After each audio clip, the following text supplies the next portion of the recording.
Especially this damn port. Yeah, an early one. God, it's been forever since I saw this intro.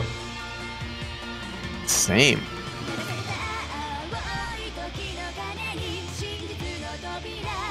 Oh boy. Remember when this was new? I remember when I was like, I picked this game up not because I knew anything about the game, because they were like, and also if you buy it early, you'll get this like DVD of good players teaching you how to play. And I was like, that sounds cool. Yep.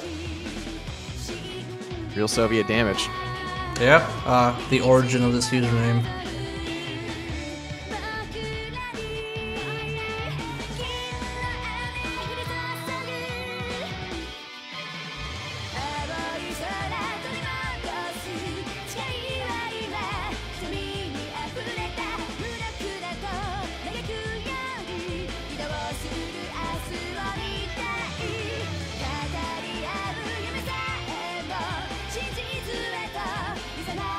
God, they really went all out on this one.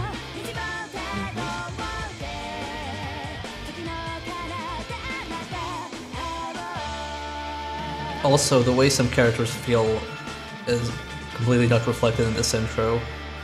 Like, Ragnar looks far more brooding and, I don't know, emotional than the actual game.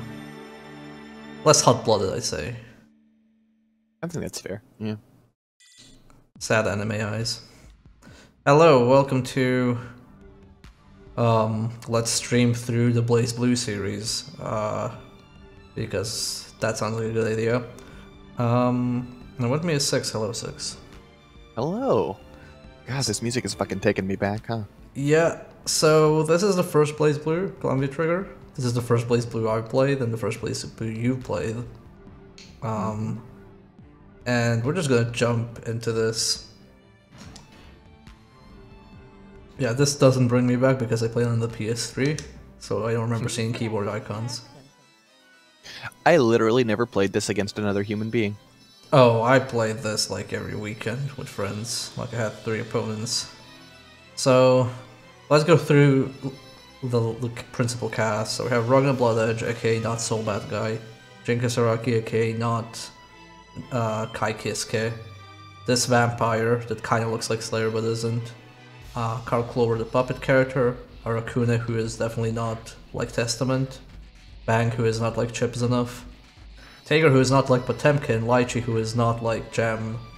Coralberry. Tao Kaka, who I don't know what to compare her to. And Noel, who has guns. And then we have the 2 boss characters, Hakumen and U13. And we're just gonna go with Hakumen. I'm gonna pick the old purple, because I haven't played that color in forever. If there's one thing about you I can't fault, it's your consistency. You've been Hawkman across every single BlazBlue, so... Yeah. And honestly, it's probably the easiest way for me to talk about this game, because... damn, do I not know any of the other characters.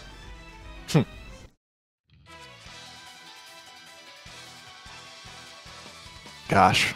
So I'm here to talk about the story and the lore, and it's kind of a where to start thing, right?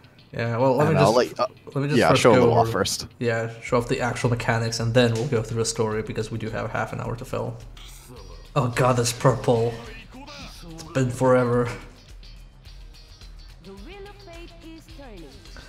Okay, so BlazBlue was a thing Arc System Works made after they lost the rights. Oh god, I don't have my 4C. Oh god. That's basically what they made after they kind of lost the rights to Guilty Gear due to weird licensing issues. So it's very similar to Guilty Gear, but it's not made by the exact team who does Guilty Gear. And the basic system is you have your health, which when it reaches 0, you kill the opponent, you win 3 rounds. That's all fairly simple enough. In addition to that, you have the super meter, which... Hakumen's is weird. Hakumen's is weird, he's a special edge case. But if you look at Tager's, that's the standard issue one. So you use half a meter, things explode. You do a super. For Hakumen, that's like using 4 orbs. In addition to that, you have the barrier, which is basically like the faultless defense in Guilty Gear, except instead of taking away from your actual super meter, it has its own little meter below the health bar. In addition to just like not chipping you out, it also pushes back the opponent, and it lets you block in the air certain moves that you otherwise couldn't. I am so used to poking with my back C, and I still can. What makes Guilty Gear BlazBlue kind of special is, so you have your A, B, and C buttons, which is usually punch, kick, and the weapon that the character uses. But in addition to that, you also have the drive button, and each character has a different drive button. The drive button is basically my special thing, so Ragna steals health, Hakumen does parries, Tager magnetizes the opponent, Rachel, who we're fighting now, blows wind to kind of manipulate the field better and stuff like that. Let me just quickly demonstrate that. Yeah, it's your character specific do cool shit button. So. Basically, yeah. So it's much easier to be flashy in BlazBlue than a bunch of other fighting games. So, if the CPU would kindly hit me, I could demonstrate how this works. Yeah, parrying a CPU is hard never... because they're so stupid, and also because, you know, they read your inputs. And it's even harder against Rachel, who is going to be spending most of her time just throwing projectiles, but...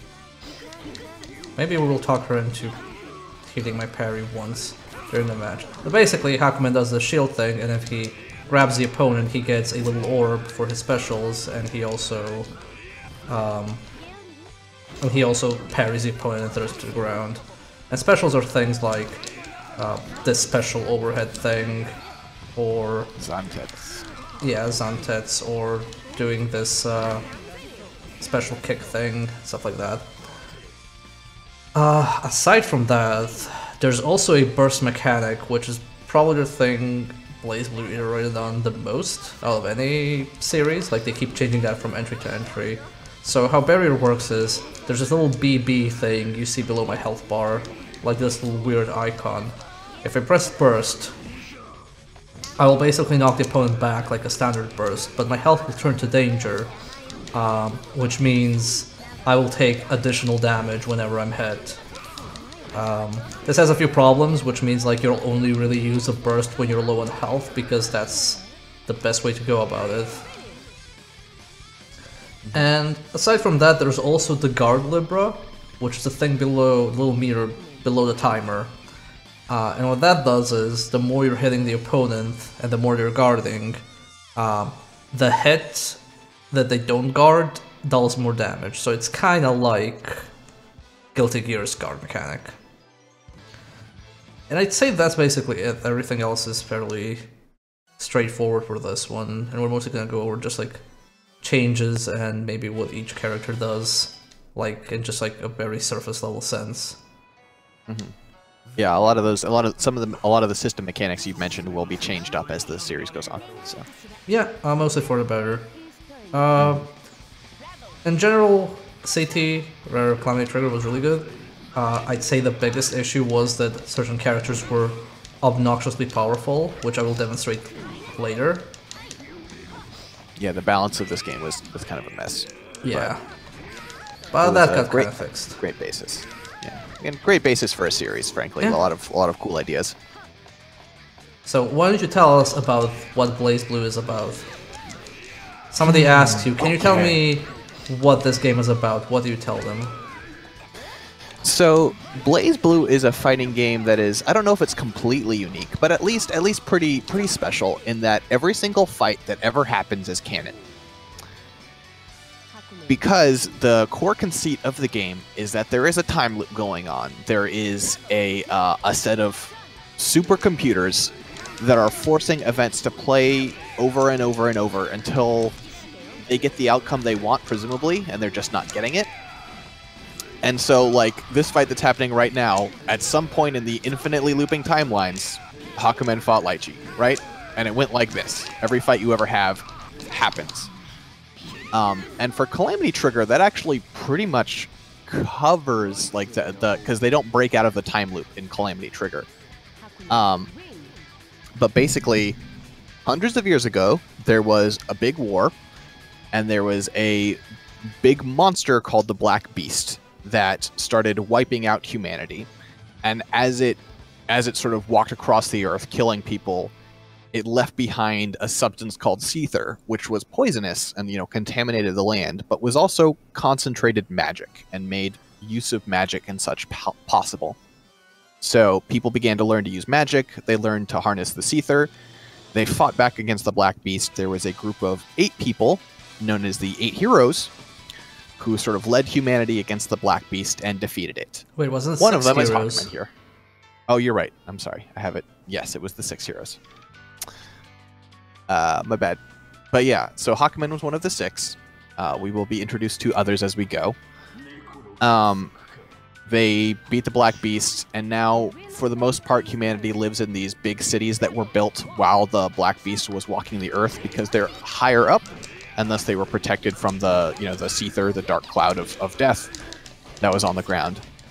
That has mostly passed. There are smaller villages that are propping up because the Seether is starting to kind of recede a bit, but still, most of the main settlements are up on these mountaintop hierarchical cities.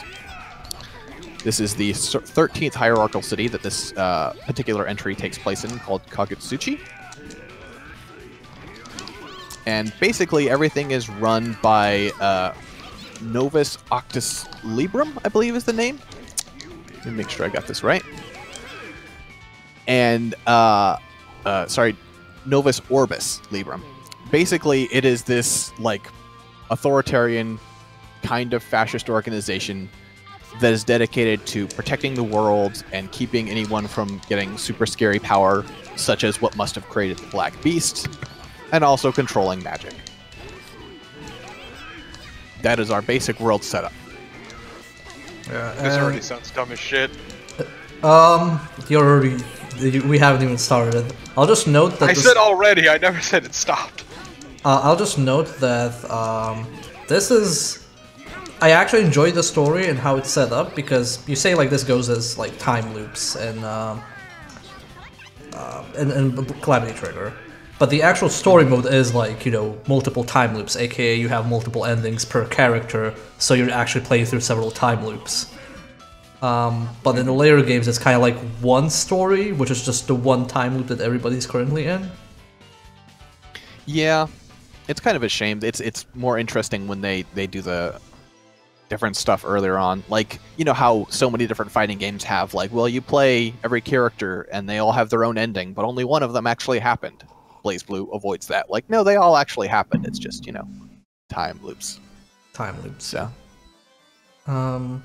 But yeah, also I believe that our system was confirmed that this game is actually in the same universe as Guilty Gear, so this is like somewhere like a few thousand years after, presumably, Xrd. I didn't. I can't believe the Black Beast is actually a gear. God knows what this. This is basically, if Guilty Gear is a post-apocalyptic setting, this is like several post-apocalyptic settings further down the line. Also, we don't need to get into what the Black Beast is yet. We've got more setup to do before I can explain that. Please don't jump the gun. Too late, I already jumped the fucking gun. But yeah, Hakumen is one of the 6 heroes, and he actually... Okay, you can correct me if I'm wrong, but because basically he's another character from this game, but who traveled to the past, he basically went back to the past, killed the Black Beast, and then got banished to another dimension, and then now he's back in the present in the same time as the person that he is actually from the past, or rather right now from the present. That's basically true, yeah. So what happened with him is we saw briefly on the character select Jin Kisaragi. That's the character that is Hakumen. What happens to Jin Kisaragi in one of the timelines is that he's chasing... God, there's... Okay. So, the main character is Ragnar the Blood Edge. He is a dude with some power. He's got a thing called the Azure Grimoire, which, boy, we'll talk about it. But he's fairly powerful, and he thinks that Null, the Novus Orbis Librum, is bad, and he wants to destroy their shit. So he's going around to their various hierarchical cities and blowing up their cauldrons, which is basically underground areas where they're doing experiments to create weapons. Those cauldrons are an attempt actually to basically recreate the Black Beast, because the Black Beast was really powerful. This is where we get into some time loop bullshit pretty quickly, because it turns out that the origin of the Black Beast is one of these attempts to recreate the Black Beast, because the original Black Beast was Ragnar the Blood Edge getting caught up in one of these experiments and thrown into the past and transformed into a monster. Okay, so basically, they're trying to recreate the Black Beast, but the Black Beast actually happened because they were trying to recreate the Black Beast. Precisely. Yeah, it's a stable time loop. And that's how Hakumen gets involved, is because he is trying to stop his brother, Ragnar. And in one of these instances where Ragnar does become the Black Beast, he gets caught up in the time loop, gets thrown into the past and is almost dead, and then is given the body of Hakumen through some shit that maybe we'll get into later. But he gets the body of Hakumen. So, that's his deal. And then one of the other 6 heroes, after they beat the Black Beast, betrays him and locks him in another dimension, and eventually he is released. Yeah, and in this game, Hakumen is not fully, because he was banished into what's it called again? The boundary. The boundary, yeah. So he's banished into the boundary, and now he escapes the boundary, but he doesn't fully escape from the boundary. Like 20% of him escapes from the boundary. So in this game, he is basically a very loose cannon because of that. Yeah, he's just running around fucking shit up. He is basically just running around. He is like a lawful good paladin in a Warhammer setting. That's basically what he is right now. Mm-hmm. Yeah, he's doing work. He's not the final boss. He's like the second to last boss in the story mode. And like it's one of those fights where like you beat him, and then, you know, it cuts back to the story mode, and the main character's like, Jesus, I could never beat him. And you're like, oh, okay, that's what we're doing. Because it's fun when games do that, right? Yeah. But he's basically a massive dick. Fighting you with a fraction of my full power. Basically. Which is funny because he is like the second lowest tier in this game. Like, he is pretty bad in this game. Yeah, I don't think he ever actually gets all of his full power back. I just really like his really stupid sword. Oh, you mean the massive fucking iron post? I don't know what else to call it. It's basically like a... It's a pipe. This is why I'm here, right? You could call it by its proper name, the Slaying Demon Okami. Really, it just looks like if you took a cleaver and made it longer. It's like that weird Aztec weapon, the one that with the obsidian in it. It's like you just took like just a long piece of metal and sharpened the end of it. Yeah, that's like we call it when we played this game for the first time. We just call this a massive fucking pipe. It's not even a sword. Like, look how far it goes. Though. It's flat. Well, yeah. Just took a really long sheet of metal and sharpened the edge. Feels like you guys are being insulting to the obviously magical powers of this wonderful It's actually just a giant-ass straight razor.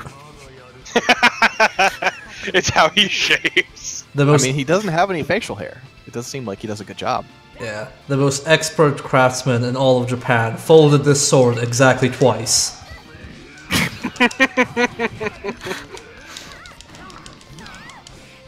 That's all he needed to do. Oh, yeah. Anyway, just to show off... I just love that this is a sword that is physically incapable of stabbing. Well, I'm pretty sure the stabbing hurts the least in this game. Also, he's not really stabbing, he's just swinging it. I mean, yeah, no, it's working. I'm just saying, you can't stab with that. Yeah. he'll get his 4C in a game or two, and then he'll start stabbing with it. But yes, whenever you see me standing and just like swinging the sword like from top to bottom, that's me trying to do his move that he hasn't gotten yet. It's me just being like, oh right, I still don't have this. I remember this is when he was actually garbage. Bang Shishigami, yes. Yeah. The best character. The fan favorite. I was thinking about trying to describe the lore of characters as they pop up, but I realized that would take 3 times as long as they're on screen, so that's a bad idea. At least 3 times. But your boy, Bang Shishigami. Bang is basically a shonen character. Pretty much, yeah. I mean, he has a theme song, which is sang by the guy His theme is really good, though. But it's sang by the same person who sang the Dragon Ball Z theme. Ah, I see. Oh my god, I don't have my jumping 2A. How did I play this game? Okay, so there's no point describing what tools I'm missing. Let me just say what tools I have. So I have this kind of like hilt thing, and I have this kind of dash forward with an uppercut move. I already showed the sword thing, which is basically overhead and hit again. But how Hakumen works is you can cancel into these specials. They cost meter, so you can't use them whenever you want, but you can cancel into them from any other special or from any sword move. So if I do this, I could basically go from sword move to special move. And that's kind of like why he is a combo-ish character, even though he has a parry. Mm-hmm. So even though he's bottom tier. The thing you'll note is, 1, his meter, he's constantly generating meter. And also the moves cost orbs, but they cost a different number of orbs depending on the move. Yes, so some cost 1, some cost 2, some cost 3. He seems stupidly complicated. Exactly. I only play complicated characters. Where have you been? He's not that bad. Also, as someone who played T-Hawk in Street Fighter 4, I really could care less about tiers. Yeah. No, I don't care about tiers, which is why I always play this character. But there are some problems with this game. In regards to that. I mean, isn't that why it's great whenever you defeat someone who's clearly gives a shit about that kind of thing? Yeah. Also, one thing I didn't actually demonstrate, and I won't be able to because the character's now dead, the throws in this game are very transparent when you can counter them. Because you throw with a button, but you get this little exclamation mark, which basically tells you, hey, now you can counter this throw before you're thrown. But one thing this game does compared to others is you can combo into throws. But if you're comboing into a throw, it's easier to escape it. So it's kind of like... It's a trade-off, but that means that basically anyone in any combo can just grab you and at any point and mess you up. Because if you press the wrong button, you don't tech the throw, you get grabbed and you take extra damage. Now, is that just regular throws, or is it... It's a regular throw. Well, if you have a command throw, you can combo the command throw into, like, within a combo, but it'll be techable in that case. If you command throw neutral, it's not going to be techable. Okay. This song is also really fucking good. It is. We're gonna get to most of the good music in Continuum Shift, but there's some good stuff in here. Yeah. Yeah, no, this is one of my favorites from this game. Yeah, see, I hate this song because I hate fighting this character. We'll go over I mean, why she's so after underpowered in this game. I don't know why you hate her. Ah, yes, the only character that has a straight 9-to-1 matchup against everyone in the cast. Except one other character against who she has 8-2. Also, why is there a gate to hell? That's the cauldron. Yeah. They use the power of the boundary in order to do terrible science. It's a portal to hell. It's a portal to the past. It's a portal to potential. You guys are so limited in your thinking. This is why science can't advance. Saying stuff like hell, like, come on.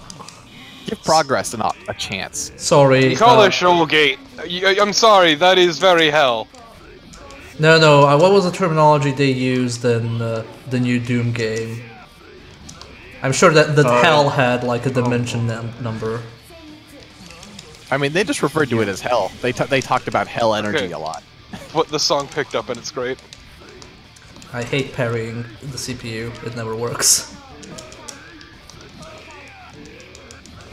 Because you can't really read a CPU. Nope. But they can 100% read you because of your inputs. But I can do this. Yep. Nice. I can parry react at least. So here's a bit of lore, not about the game, but about players. So since Hakumen and Jin are the same person, that move there is called Yukikaze, and it is Hakumen's super counter. Jin has it as well, though his is shittier and has way more obvious tells. But he didn't have it in this game. That's true. Because it was still a secret that they were the same character, even though they had the same voice actor. Well, that happens all the time in anime. That's not, you know. The protagonist and the villain of Persona 4 have the same voice actor, but symbolism. Yeah. Actually, yes.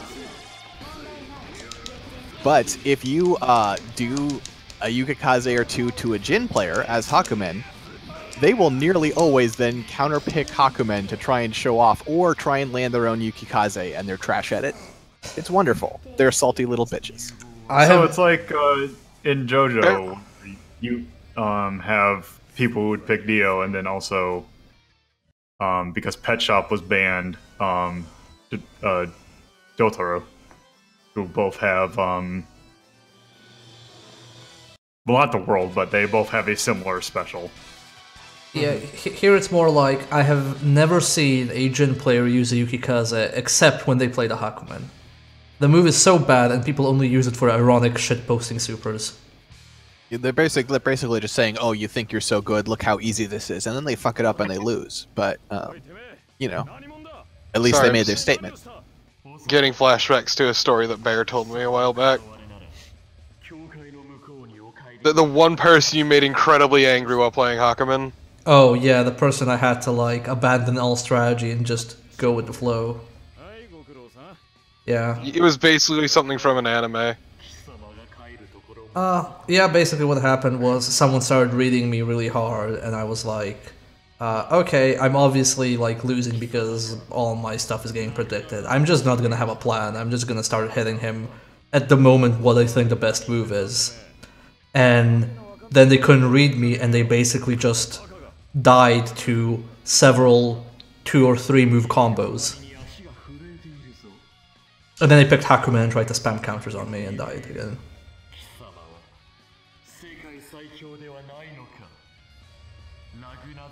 Also, Ragnarok isn't the world's strongest. What the fuck are you on about, Hakumen? Well, I mean, at that point in the story, he thinks so, and most people think so. I mean, isn't because the actual strongest people just don't talk about it. Yeah, I mean, like, isn't like Jubei like one of the strongest?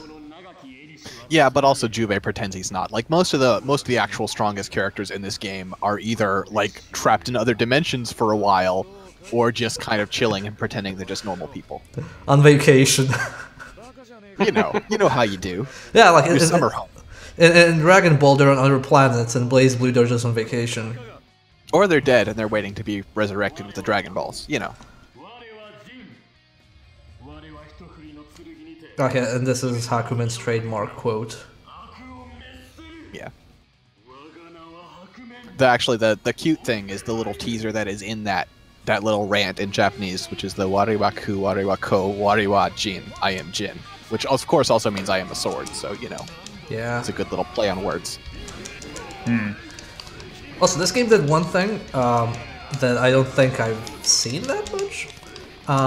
Basically, we're playing in Japanese now because I hate the English dub, but you can play in the English dub as well. The thing is, it's not a global setting when you're playing online, so depending on whatever the person's settings is, their character will talk in that language. So even though I set everything to Japanese, if I play online against someone who has English, I'll hear English. And that's kind of great, though. Yeah, because whenever you see an English Ragna, you just know what to expect. Words. Persona 4 Arena does that as well. Oh, okay, but what do you expect? Yeah, you know. Mostly English. I mean, I play with English because I play the original games in English. Okay, So well, I what think would you I set? set. I think when I played Persona, I think I set everyone to Japanese except Teddy. God, you are garbage. yeah, you're a pretty bad person. I'm Sorry, fairly unhappy right now. Sorry, it's true. I played as Teddy one match yesterday and I felt bad. Yeah, I had to explain to Lola yesterday why Teddy is actually problematic. Also, this game has instant kills, much like most Arc System games, except in the first game, you have to unlock them for almost every character. Oh, that's stupid. Oh, yeah, I think I remember yeah, I think I remember hearing about that because I think the only one I really played was Continuing Shift. And now we get the arcade ending.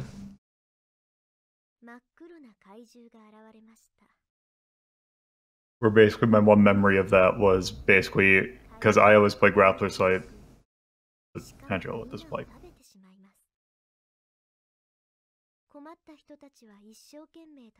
Here's the family-friendly version of everything Six explained. I don't swear that much.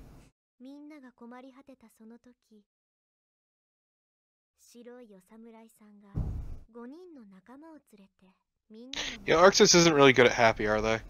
No.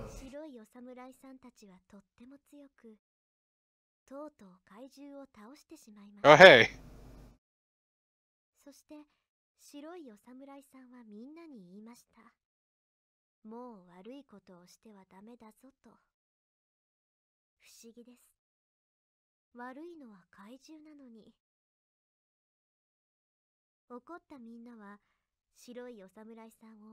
See, this part I don't get because this is actually not true.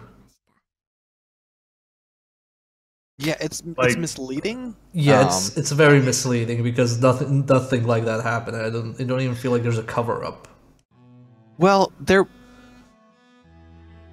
Basically, Hakumen did some, or not Hakumen, Hazama, who we've not been introduced yet, but one of the other 6 heroes did some bad shit and then shifted the blame to Hakumen so that people locked Hakumen up, basically.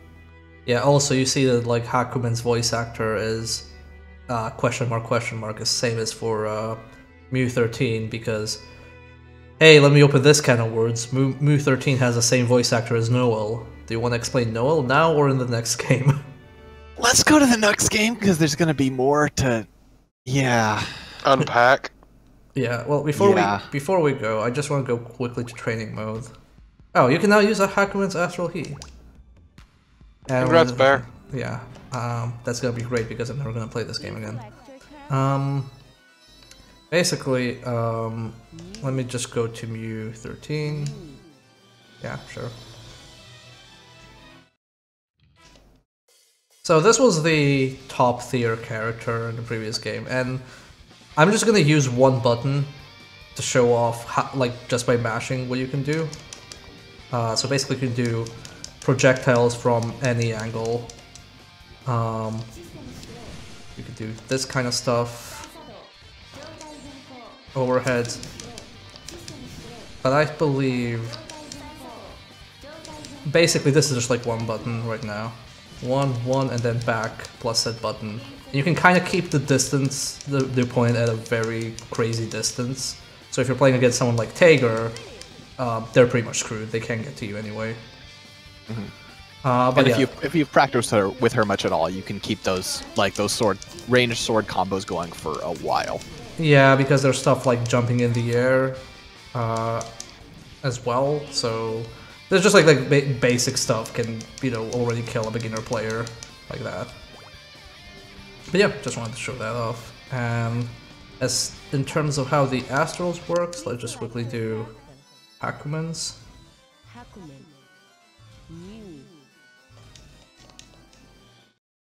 And Mew is a character that's unlocked by default? Yes. Yes, in the console version. They weren't, so the arcade version didn't have Hakumen or new playable, but they were added to the console version. Okay. It is worth saying it's kind of hard to tell, folks. We are saying new with an N because Mu with an M is a different character we're gonna meet shortly. Because I was saying. Oh, yeah, that's right. Okay, so shit. How does this work again? Been a while. It's just the charge. Oh. It's just the flash kick. Right? Oh no, they changed it in this one. I forgot. No, this one not has. Changed it. They changed it. Yeah, he has a 720 super. So can I actually execute? I hate it. Yeah. So that's how he does that move. But because it's a counter, she has to be attacking. So training dummy controller continuously attack.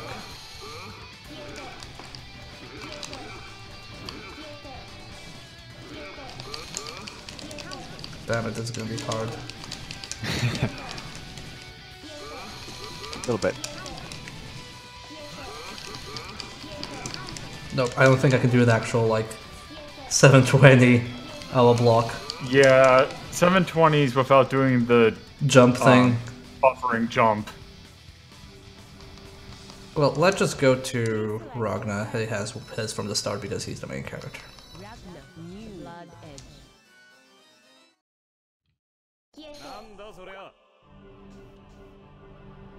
I'll just turn off that. So I believe is this input. Command list. Ah, it's this, okay.